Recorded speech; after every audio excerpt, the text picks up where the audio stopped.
and welcome to the Seahawkers podcast from the Podium post-game edition. I'm your host, Brandon Schultz. It was a tough loss for the Seahawks on Sunday, and following that tough loss, we got to hear Pete Carroll's reflections immediately after the game. That's a terribly frustrating game for us.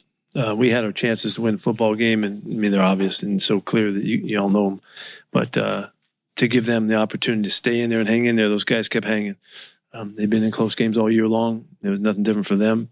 And, they get the big play to win the thing, which isn't really the statement of the game, but, it's a good deal for them. Good for Josh. Really, I'm going to go back to, everything we look at this film, we're going to see the opportunities that got away from us that we just didn't take care of. We did some things that we wanted to do in the game plan on defense to try to slow down Devontae and take him kind of real seriously, and we gave up way too much in the running game. We did not play the run worth a darn in getting that done, and it affected. We didn't rush the passer as well as we needed to either. So, that's just what happened in this game, and. I give them credit. They outplayed us and got their win. But it's really frustrating because the game was there to be won. And, the fumble that we had going in and, not getting and we get the stop on fourth down, big stop on fourth down.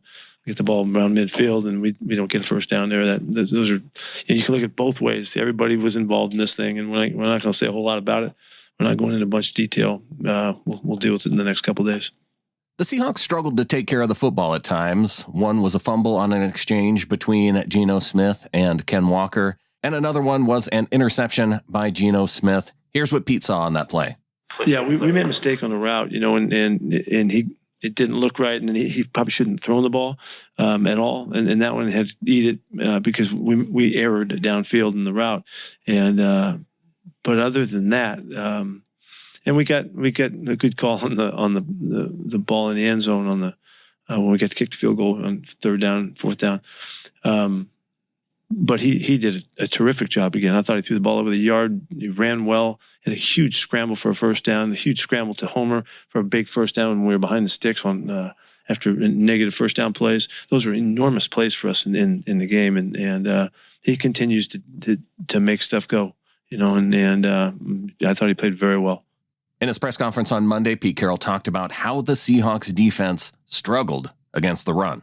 There was issues that we weren't connected as well as we want to be, where we fit right. And we gave them some runs that we, that were a little bit exposed because we were doing some stuff in coverage. And those things are easily fixed. So I think we can get right back on track. And we need to do a better job against the two-back stuff, which we have seen little of during the season, and we got to do better. We saw quite a bit of it in the game yesterday. And while the Seahawks watched Josh Jacobs pile up over 300 yards of offense, the Seahawks couldn't get anything going for themselves on the ground.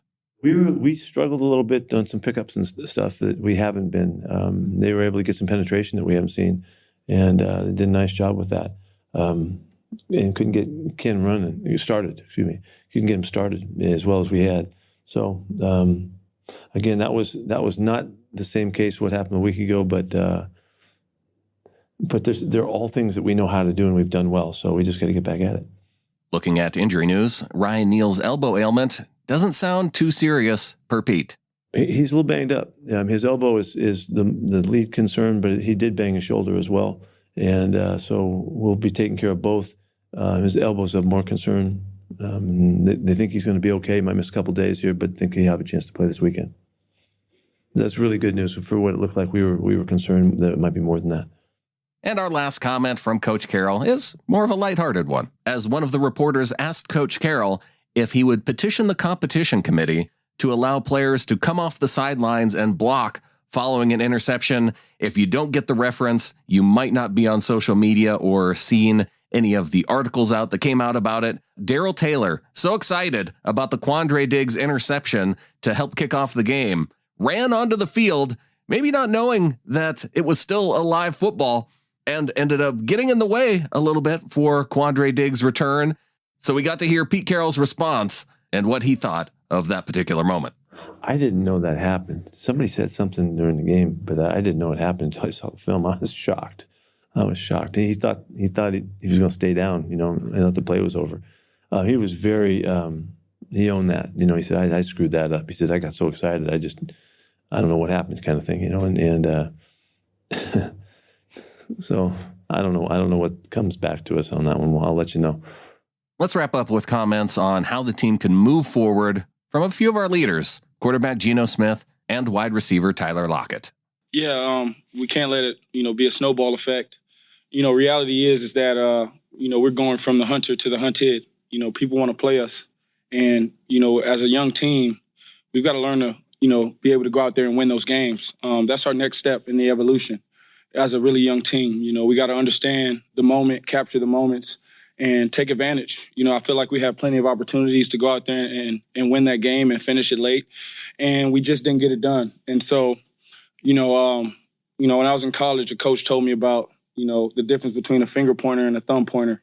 And so I've always vowed to be a thumb pointer. I'm going to look at myself hard in the mirror, watch this film, see where I can get better and where I can help this team win games. I think the biggest thing is, you just got to make a decision. Unfortunately, we let this game slip away. But, at the end of the day, things are still in our control. And, it kind of sucks to see what just took place. But, everything that we want is still right there in front of us. It's not going to be something that's easy. And I think that's what, sometimes in life, we all want stuff to be easy to where you don't have to work to the point where it's like either you get it or you don't. And so I think for us, we just got to be able to go back to the drawing board. And I think, this was a game to be able to show us that, if you want it, you got to take it. It's not going to get handed to you. Look at statistical leaders on offense and defense. Geno Smith completed 27 of his 37 passes for 328 yards, 2 touchdowns. He had the 1 interception as well as the lost fumble.